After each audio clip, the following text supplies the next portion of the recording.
Meski di bulan suci Ramadan, puluhan pasangan bukan suami istri terciduk sedang berduaan dalam kamar di sejumlah tempat kos yang berlokasi di kawasan Kecamatan Kemuning pada Senin 26 April 2021 sekitar pukul 23.30 waktu Indonesia Barat. Kasat Sabara Polrestabes Palembang AKBP Erwin Irawan melalui Kanit Turjawali Ibtu Ayani mengatakan mereka diamankan karena tidak bisa menunjukkan surat bahwa mereka adalah pasangan resmi atau sah.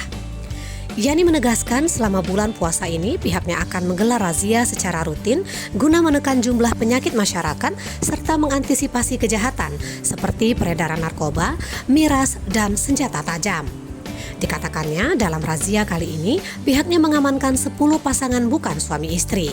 Mereka didata dan dibina agar tidak mengulangi perbuatannya, terutama selama bulan Ramadan ini. Selain menggelar razia di sejumlah tempat kos, pihaknya juga menggelar razia miras di sejumlah tempat hiburan malam. Laporan Mason Bule dari Kota Palembang untuk Anda.